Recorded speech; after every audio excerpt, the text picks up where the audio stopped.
Welcome to the Dubai Autodrome for round 2 of the UAE National Race Day Series. This weekend features race 3 and 4 of the Total UAE touring cars and the MotorCity UAE sport bikes, as well as the much-awaited first race, the UAE GT Series. A quick look back at round 1, and the new season kicked off with plenty of action. The UAE touring cars saw some high-speed antics in both classes, with the Class 1 Seats producing some of the closest racing ever, with door-to-door battles between all 4 cars. But in the end, it was Ramzi Moutran who came out on top in both races. Meanwhile, Class 2 was no less thrilling, thanks to a great performance from last year's champion, Umair Khan, and also the return to racing of Aslan Mulla. Both drivers took a victory apiece. So on to round 2 of the Total UAE touring cars. This year there's a race within a race, as the new Renault Clio Cup cars battle it out between themselves in their own championship. But they'll also be accumulating points towards the Class 2 Touring Car Championship. And one driver that's made the change to the Clios is last year's Class 1 champion Khalid bin Haider.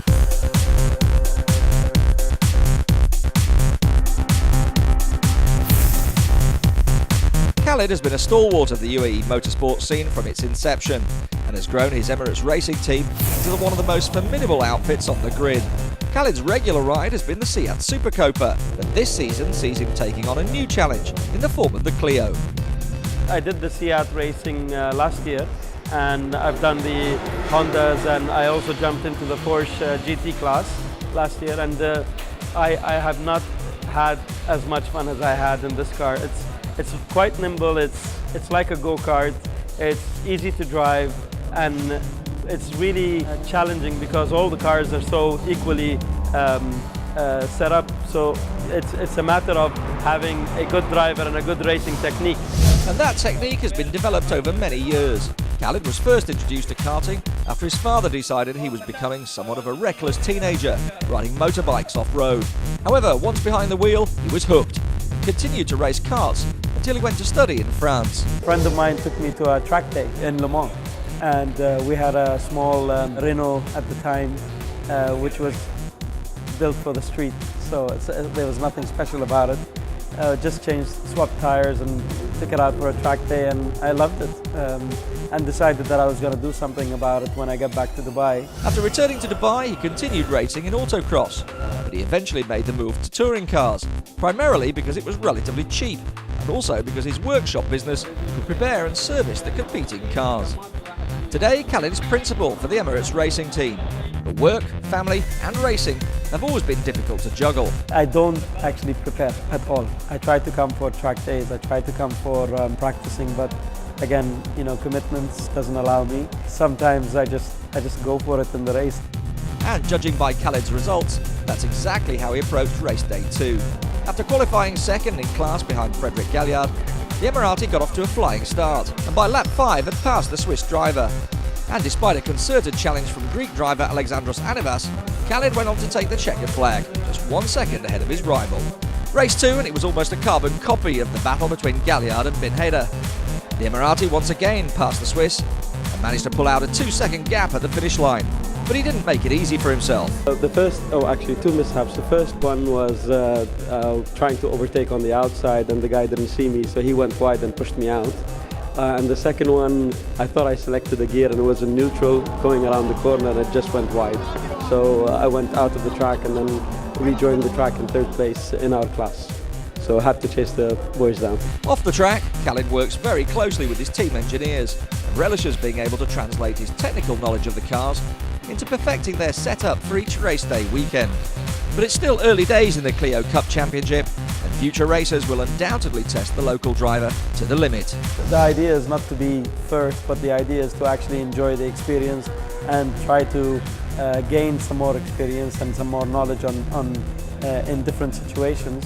So I was told that the Clios are going to be run in a separate challenge this year, so I signed up, and I also heard that there will be some ex-European racers who are going to come here off-season to race against us, which basically raised the bar for me, meaning that I will drive against more experienced drivers, hopefully more experienced drivers, although we have some very good talent in this country.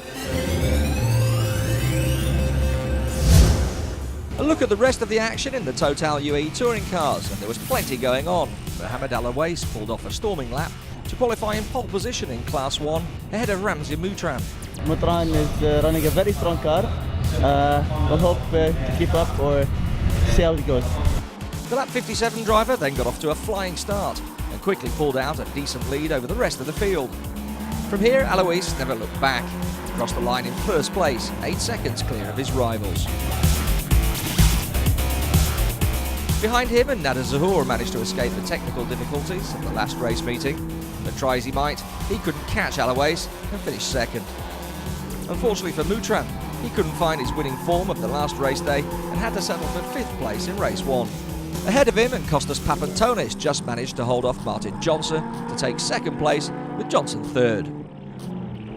And all looked good on the podium until Alawais was relegated to 5th place for having an underweight car.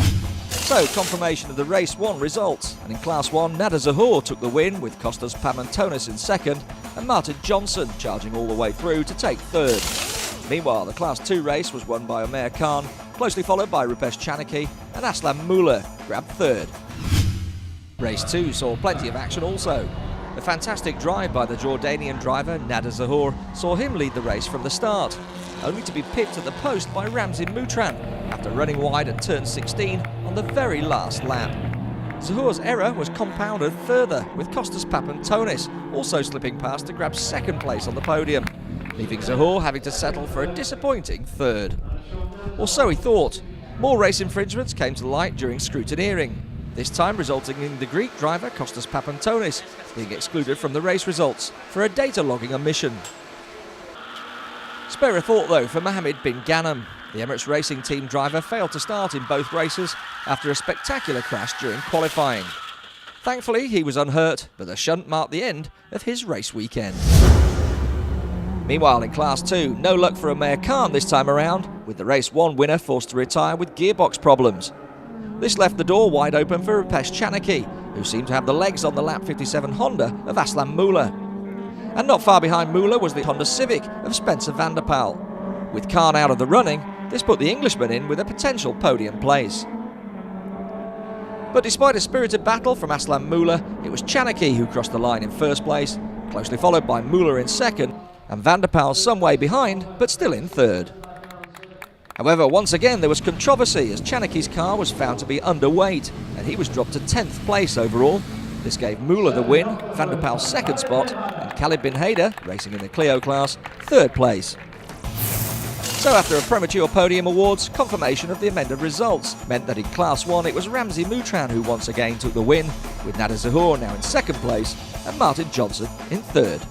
Class 2 saw Aslam Muller take the victory, with Spencer van der Pal in 2nd and Clio Cup driver Khalid bin Hader taking 3rd. Bin Hader's 3rd place in Class 2 also meant he crossed the line first in the Clio Cup Championship, ahead of Frederic Gelliard and Sami Moutran. After the break, we've got action from the UAE Sport Bikes, and we'll be talking to Joe Oxley about his hopes for this year's Sport Bike Championship. There's plenty more action to come. Don't go away.